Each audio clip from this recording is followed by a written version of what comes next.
அனைவருக்கும் வணக்கம். நம்மளுடைய மாடர்ன் சர்வே தமிழ் யூடியூப் சேனலில் கடந்த வாரம் ரோடு இன்ஸ்பெக்டர் சம்மந்தமாக வெளியான தீர்ப்பை நான் வீடியோ அப்லோட் பண்ணியிருந்தோம். உங்கள் அனைவருக்கும் தெரியும். அதை அப்லோட் பண்ணோடனே இந்த வழக்கு இந்த தீர்ப்பை பேஸ் பண்ணி ரிசல்ட்டு போட்டுருவாங்களா, இல்லை இந்த வழக்கு அடுத்த கட்டத்துக்கு செல்லுமா அப்படின்னு கேட்டிருந்தாங்க. ஸோ அதுக்கு உண்டான ஒரு வீடியோ தான். முதல்ல பார்த்தீங்கன்னா 3 விதமாக இந்த வழக்கு அடுத்து பயணிக்கலாம்.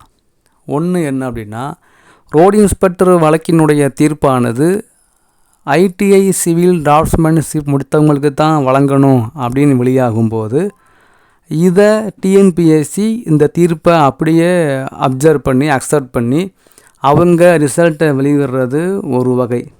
ஒன்று. ரெண்டாவது என்ன அப்படின்னா, இந்த தீர்ப்பு டிஎன்பிஎஸ்சி அக்செப்ட் பண்ணாமல் அப்பீல் போகலாம். அது 2. மூணாவது என்ன அப்படின்னா, இந்த தீர்ப்பினால் பாதிக்கப்பட்டோம் அப்படின்னு சொல்லி அவங்க மேல்முறையீடு பண்ணலாம். இப்படி தான். அப்போ இந்த மேல்முறையீடு பண்ணும்போது என்ன ஆகும்னா, இந்த வழக்கானது இந்த ரிசல்ட்டானது இன்னும் தள்ளி தான் போகுமே தவிர இந்த வழக்கு முடியாது. அப்போ என்ன ஆகும்னா, இன்னும் காலதாமதம் ஆகலாம். அப்படி அப்பீல் போகும்போது அந்த அப்பீல் போகக்கூடிய அந்த நீதிமன்றம் என்ன சொல்கிறாங்களோ அதுபடி தான் தீர்ப்பு. நமக்கு தீர்ப்பு டிப்ளமோ ஐடிஐ பிஇ அப்படின்னு யாருக்கு ஃபேவராக வந்தாலும் நமக்கு தெரியாது. அது கோர்ட் முடிவு பண்ண வேண்டியது கோர்ட்டு தான். ஆனால் பாதிக்கப்பட்டவங்களுடைய தரப்பில் ஒரு நியாயம் இருக்கும் இல்லையா, அந்த நியாயம் அங்கே செல்லுபடி ஆகுமா இல்லை ஆகாதாங்கிறத அந்த டாக்குமெண்ட்டும் ஜிஓவில் என்ன இருக்குது, ஜட்ஜ்மெண்ட்டில் என்ன இருக்குன்னு தான் பேசும். ஸோ இந்த தீர்ப்பை முழுசாக அக்செப்ட் பண்ணுறதுக்கு எவ்வளவு ரைட்ஸ் இருக்கோ அதே மாதிரி இந்த தீர்ப்பை எதிர்த்து மேல்முறையீடு போகிறதுக்கும் எல்லாத்துக்கும் உரிமை இருக்குது. யாருமே நீதிமன்றம் சும்மா போக மாட்டாங்க. நம்ம முதல்ல சொல்கிறது தான், ஒரு ஐடிஐ முடித்தவங்களோ ஒரு டிப்ளமோ முடித்தவங்களோ ஒரு பிஇ முடித்தவங்களோ ஒருத்தர் கோர்ட்டுக்கு போகிறாங்க அப்படின்னா அவங்க கோர்ட்டுக்கு போகிறதுக்கு சும்மா யாரும் போகிறதில்ல. அவங்களுக்கு தேவையான நியாயமான கோரிக்கைகள் வராமல் இருக்கும்போது தான் நீதிமன்றம் போகிறாங்க. நீதிமன்றம் போகிறது சும்மா கிடையாது.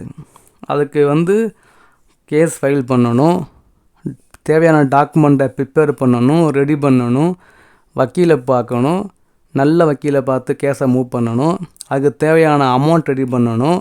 இதெல்லாம் சும்மா கிடையாது. இவ்வளோ வேலைகளையும் தாண்டி ஒருத்தர் எல்லாம் ப்ரிப்பேர் பண்ணி போகிறாங்கன்னா பொழுது போகாமல் யாருமே அங்கே போகிறது கிடையாது.